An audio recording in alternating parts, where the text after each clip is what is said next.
दोस्तों 9th standard science आज first chapter शुरू कर रहे हैं। लॉज ऑफ मोशन आज फर्स्ट पार्ट है, तो शुरुआत करते हैं। Motion of an object. तो पहले मुझे बताओ मोशन इसका मतलब क्या। मोशन इसका मतलब कि आप या आपके साथ कोई भी any object like this book, ये एक जगह से दूसरे जगह पहुंचना, इसे कहा जाएगा मोशन। राइट, एक जगह से दूसरी जगह एक एनिमल, प्लांट या फिर एनी ऑब्जेक्ट, कोई भी ऑब्जेक्ट यहाँ से वहाँ पहुँचने को हम लोग कहेंगे मोशन। जैसे कि एक बर्ड यूरोप से उड़ के इंडिया आता है, राइट, तो वो उसके लिए मोशन हुआ। एक बंदा ट्रेन में बैठ के विरार से चर्चगेट चला जाता है, वो मोशन हुआ। आपने आम तोड़ने के लिए गुलेल से छोड़ा हुआ पत्थर, वो आपके हाथ से लेके वो पत्थर तक आम तक पहुंचता है, ये हुआ मोशन। राइट, सो ये सारे हुए मोशंस। मोशन, कोई भी चीज़ एक जगह से दूसरी जगह पहुंचती है तो उसको हम क्या कहेंगे, motion. So you are travelling in a bus, is the person sitting next to you is in motion. तो आप जब बस में ट्रैवल कर रहे हो और आपके बाजू में एक बंदा बैठा है, क्या वो मोशन कर रहा है? तो जी हाँ। क्यों? क्योंकि आप जैसे आपके घर से निकल के एक एरिया तक पहुंच रहे हो तो वो मोशन हुआ। इसका मतलब कि वो बस में बैठा हुआ आपके बिसाइड वाला बंदा उसके एक प्लेस से लेके उसके डेस्टिनेशन तक पहुंचता है तो वो भी मोशन होगा। अब ये मोशन कैसे? तो क्योंकि बस क्या कर रही है, मूवमेंट कर रही है, मोशन कर रही है। मोशन के लिए सबसे ज़्यादा ज़रूरी होता है मोमेंटम, मूवमेंट होना। Right, so what do you take in the consider if you are moving और नॉट। तो आप किससे डिसाइड करते हो कि आप मूविंग कर रहे हो क्या नहीं? मतलब सिर्फ चलना मूविंग है? नहीं। आप अगर गाड़ी में से एक जगह से 500 मीटर आगे चले जाते हो तो वो भी मूविंग हुआ। इट डजेंट मीन कि आप गाड़ी में बैठे हो तो आपने मूविंग नहीं किया, ये हुआ मोशन। सो इसीलिए एक मैंने एक डायग्राम बनाया, आपके बुक में भी ऐसा ही कुछ डायग्राम है। दो फ्रेंड का घर है ये, एक शीतल है, एक संगीता है, और ये दोनों को जाना है स्कूल। जैसे फर्स्ट डे स्कूल का होता है नॉर्मली, हम लोग, शीतल क्या करती है, डायरेक्टली स्कूल जाती है एक छोटा रास्ता लेके, जिसकी लंबाई है जो 1300 मीटर है स्कूल शीतल के घर से। अब स्कूल जाते हैं, दोनों की दोस्ती होती है, बेंचमेट है, टिफ़िन खाते हैं साथ में, और टिफ़िन खाने के बाद ये संगीता शीतल को बोलती है कि शीतल कल तुम हमारे घर पे आना, हम दोनों इकट्ठा स्कूल जाएंगे। तो शीतल क्या करती है, ट्रैवल करती है और संगीता के घर पे आती है। अब इसने 500 मीटर ट्रैवल किया। अब यहाँ से दोनों ने मिलके स्कूल चली गई, यहाँ इन्होंने 1200 मीटर ट्रैवल किया। तो शीतल ने जबकि 1300 मीटर का छोटा रास्ता छोड़ के ये 500 प्लस 1200 1700 मीटर का लंबा रास्ता, मतलब 400 मीटर ज़्यादा लंबा रास्ता इसने अपनाया। तो आगे देखते हैं कि हमें कहा है the distance is the length of actual path travel by an object motion while going one point to another, where is the displacement minimum distance between the starting and finishing point. तो क्या आप मुझे बता सकते हो कि इसमें displacement कितना हुआ?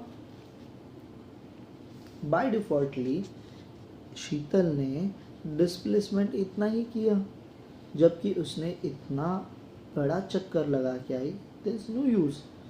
आपने एक जगह से दूसरे जगह तक जो मेहनत की उसको डिस्प्लेसमेंट कहा जाएगा। तो कैसे डिस्प्लेसमेंट को समझे? तो मेरे हाथ का ये पेन ये हाथ में पेन है, ये ट्रैवल करके ये मेरे दूसरे हाथ में पहुंचता है। तो इसने क्या किया, ये हाथ से दूसरे हाथ तक पहुंचने के लिए कुछ एरिया ट्रैवल किया। तो ये एरिया जो था ये क्या हुआ इसके लिए, डिस्प्लेसमेंट। सो जैसे ही आपके हमें ये समझ में आता है कि एक सुबह स्वराली क्या करती है, मॉर्निंग वॉक को जाती है ना।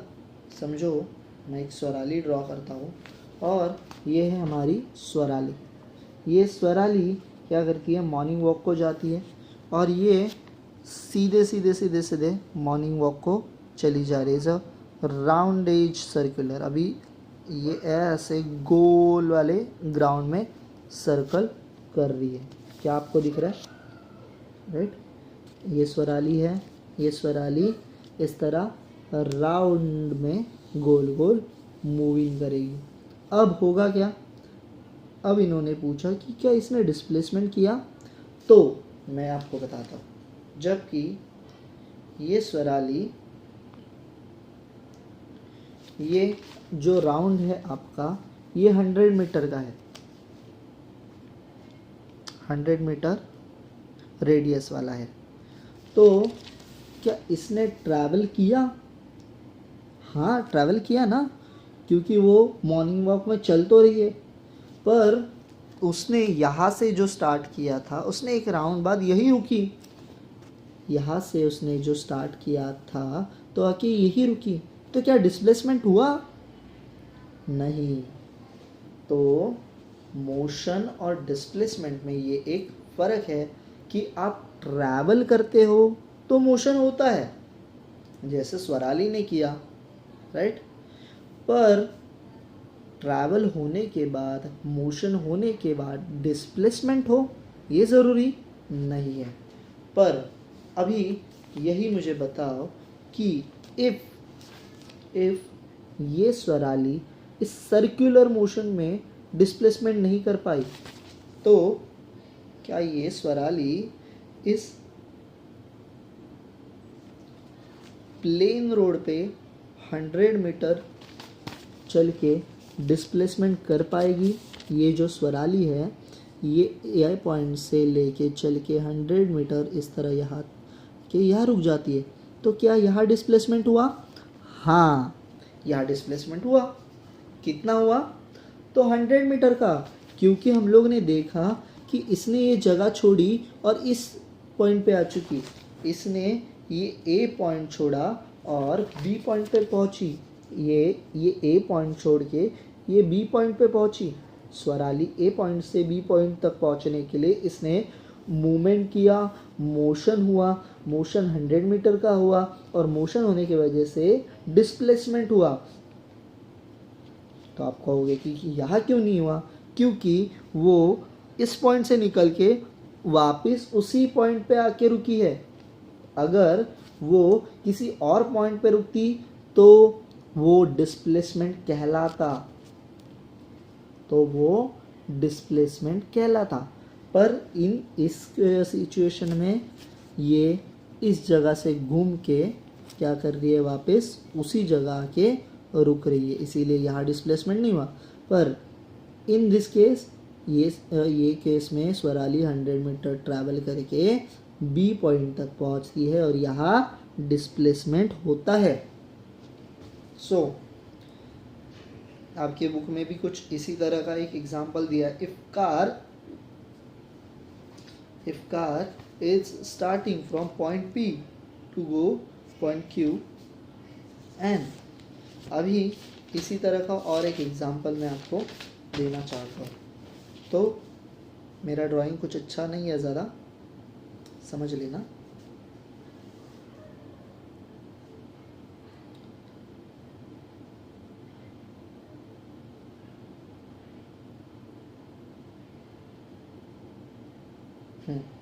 तो ये कार जो है ये